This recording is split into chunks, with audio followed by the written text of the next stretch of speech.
Joaquín Robles desde XTV, que por cierto ya nos acompaña. Joaquín, muchísimas gracias por estar aquí con nosotros en Negocios Televisión un día más. A vosotros, ¿qué tal? Buenos días.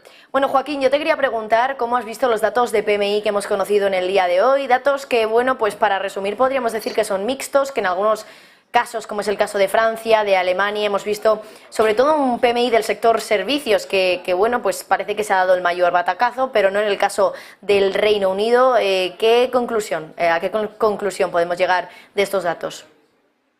Bueno, son datos preocupantes, ¿no? Al final, cuando vemos este tipo de indicadores como el PMI de servicios y manufacturas, se mide, ¿no? Y por encima de los 50 puntos expresa una zona de expansión, por debajo una zona de contracción. En el caso del de manufacturas, que quizás es el que más relevancia tiene dentro de los mercados, bueno, pues hemos visto como en el caso de Alemania era el segundo mes consecutivo que estaba por debajo de esa línea de los 50 en zona de contracción, y quizás ha sorprendido más el dato de Francia, ¿no? Que se esperaba que siguiera por encima de los 50 puntos y los ha perdido, ¿no? El peor dato, de hecho, de los últimos 18 meses. Y ya los inversores empiezan a ver, ¿no? Cómo está pesando pues este miedo a la recesión, la crisis energética, la posibilidad de que podamos convivir con la alta inflación más tiempo de lo que pensábamos, y a las puertas de que, bueno, el Banco Central Europeo siga endureciendo la política monetaria y los precios energéticos sigan condicionando de alguna manera, por un lado, la inflación, que eso se puede traducir en menor consumo por parte de los hogares y menor inversión por parte de las empresas, y luego también por seguir presionando al alza una inflación que sigue siendo el mayor problema y que se sitúa en 4 veces el objetivo del Banco Central Europeo. Bueno, y además también, por supuesto, uno de los protagonistas de los últimos días, desde luego, Joaquín, es el euro, porque hemos visto cómo ha llegado a perder la paridad en varias ocasiones. Esta mañana también estaba incluso por debajo de la paridad. ¿Cómo ves este movimiento? Bueno, la verdad que esperado, ¿no? Al final lo que tenemos es un miedo muy grande, como comentábamos antes, a que el viejo continente entre en recesión durante los próximos trimestres. Lo estamos viendo en el progresivo debilitamiento de los datos económicos. Es verdad que entrar en recesión tiene la complejidad de que significa técnicamente 2 trimestres consecutivos negativos, y prácticamente ninguna economía europea tiene tan solo un trimestre negativo, por lo que tendríamos que irnos ya prácticamente al primer trimestre de 2023 para ver esa recesión, pero bueno, la desaceleración la estamos viendo, ¿no? En prácticamente todas las variables. Entonces, bueno, por un lado tenemos ese temor, ¿no?, a recesión en Europa, y luego por otro lado, pues una postura entre los bancos centrales muy distante, ¿no? Mientras el BCE tardó mucho más en actuar y tan solo ha realizado una subida de tipos, la Reserva Federal iría ya por la sexta, ¿no? Y situar prácticamente los tipos de interés sobre el 3% o incluso por encima. De hecho, lo que se está descontando, ¿no?, durante las últimas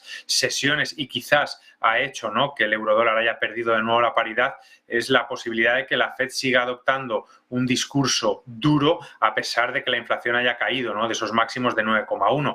Y bueno, hay que tener en cuenta lo que también comentábamos antes, ¿no? Es verdad que la inflación se aleja del techo, de ese 9,1, ahora está en el 8,5, pero es que el objetivo de la Reserva Federal, al igual que el Banco Central Europeo, es un entorno del 2 al 3%. Entonces sigue siendo 3-4 veces por encima de ese objetivo. Así que es normal que la Reserva Federal, pues obviamente quiera seguir actuando, ¿no?, sobre esta inflación tan alta y seguir subiendo los tipos de interés, y no nos extrañaría un tercer aumento consecutivo de 75 puntos básicos. Esto obviamente genera tensión a los inversores, ya que los flujos de caja de las empresas también se descuentan teniendo en cuenta los tipos de interés serían menores, por lo que quizá habría que hacer una revisión de las valoraciones de muchas de las compañías. Y luego también, bueno, pues las perspectivas de crecimiento se pueden enfriar, ¿no? Unos tipos más altos hace que los consumidores, ¿no?, pues se piensen sus próximos gastos, ¿no?, o si quieren pedir dinero prestado, y las empresas también, bueno, pues se piensen cómo van a ser sus ingresos y cómo va a ser su inversión. Entonces, bueno, en este entorno estamos. No nos extrañaría ver caídas, ¿no?, en el eurodólar hasta entornos de 0,96, 0,97, pero bueno, esto en el corto plazo. Nosotros seguimos pensando que de cara a los próximos meses, cuando poco a poco la Fed estabilice su ciclo de subidas y venga por detrás el Banco Central Europeo subiendo los tipos de interés, pues nos podamos estabilizar quizá de cara a final de año, principios del año que viene, en un entorno de 1,065, que es el objetivo que nosotros nos planteamos a medio plazo. Bueno, y ya dejando a un lado lo que es más bien Europa, quería centrarme un poco en España, en el IBEX 35. Lo que estamos viendo en el día de hoy es un movimiento al alza bastante importante en las acereras. En el día de ayer también destacaban, pero a la baja. Y bueno, no sé si se puede comentar algo respecto a este sector, no sé si ha habido algo concreto que nos pueda explicar o justificar la subida que estamos viendo en el día de hoy, o simplemente también puede ser por esos datos mixtos que hemos tenido en el PMI. Sí, muchas veces de manera intradiario es difícil, ¿no?, justificar ciertos movimientos, más si cabe, ¿no?, en las compañías relacionadas con las materias primas que están viviendo ya desde hace meses una fuerte volatilidad, ¿no? Aquí lo que se está hablando es si va a continuar la demanda tan fuerte como la estamos viendo o no, o si los precios van a seguir subiendo, ¿no? Lo que hemos visto después de la pandemia es una fuerte recuperación económica impulsada por estímulos de gobiernos y bancos centrales, lo que ha llevado, ¿no?, prácticamente a muchas materias primas y sobre todo la fuerte demanda a la hora de consumirlas.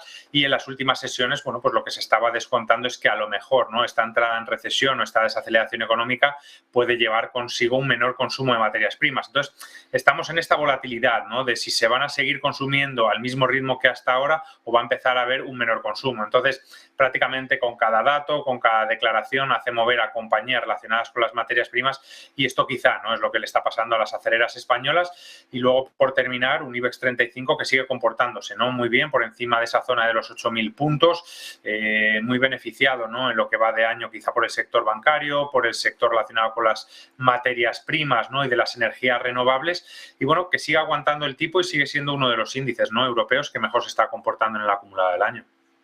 Cierto, Joaquín, también respecto a lo que sucedió ayer en Wall Street, tuvimos caídas fuertes, incluso superando el 2% en el S&P 500, una caída de, si no recuerdo mal, unos 600 puntos, me parece, en el Dow Jones, 400 o 600, me baila un poco el número, pero creo que era ese. Claro, al final también hay que tener en cuenta que ahora esta semana, final de semana, tenemos el Jackson Hole. No sé si algo de lo que se espera que diga Powell tiene que ver con esas caídas que veíamos en el día de ayer.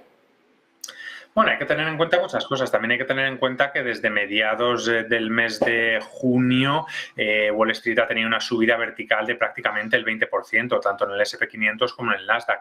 Una subida prácticamente sin respiro, y la situación no ha cambiado, ¿no? Los precios de las materias primas siguen altos, hay problemas en las cadenas de suministro, la inflación está por encima del 8% y el ciclo de subidas de la Fed va a continuar. Entonces, bueno, es verdad que había un mayor optimismo sobre un posible aterrizaje suave, pero las amenazas siguen siendo las mismas, así que es normal que los inversores también recojan y se queden a la expectativa. Además, ayer, bueno, pues surgió de una manera más fuerte el temor a que en la reunión, ¿no?, de Jackson Hole, que es el próximo, este viernes, ¿no?, cuando comparece la Reserva Federal, pues sigan adoptando, ¿no?, una postura dura, como diciendo, oye, sí, que la inflación ha bajado, pero que sigue estando en el 8,5%, que la queremos en el 2-3%, por lo que nosotros vamos a seguir subiendo los tipos de interés, algo que quizá no se esperan tanto los inversores o no tienen tan descontado. Y luego también lo que comentamos, ¿no?, recogida de beneficios. Al final estamos ante un entorno muy complejo, con una economía norteamericana que ya ha entrado en recesión, aunque sea técnica, por mucho que el mercado laboral siga mostrando fortaleza. Y bueno, es normal, ¿no?, que se produzcan este tipo de movimientos. Bueno, y por otra parte, ya por último, Joaquín, quería preguntarte por el movimiento que estamos viendo hoy en Zoom. Una caída en preapertura de doble dígito, superando el 11% en algunos momentos. Hay que recordar que la compañía ha publicado resultados y que en ello, entre otras cosas, por ejemplo, ha recortado su pronóstico de ganancias y de ingresos anuales por una menor demanda de la plataforma tras ese éxito que cosechó durante la pandemia. ¿Cómo ves la reacción del mercado, al menos todavía en preapertura, a ese recorte de los pronósticos?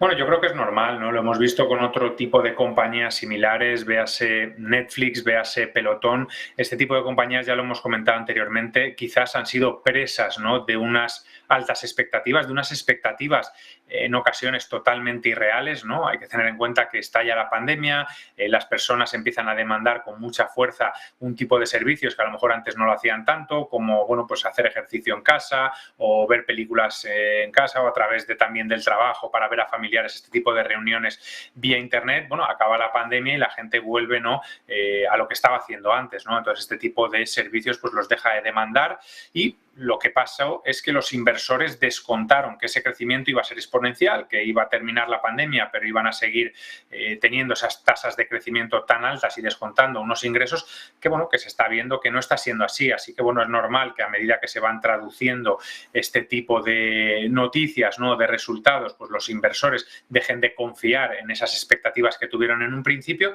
Y, bueno, no es la única, ¿no?, compañía que le ha pasado relacionada con el teletrabajo, relacionada con la pandemia, y bueno, habrá que ver, ¿no?, sus cuentas y cuáles son las nuevas valoraciones.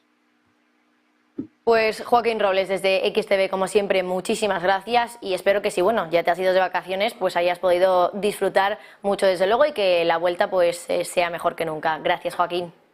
Muchas gracias, igualmente. Y nosotros seguimos repasando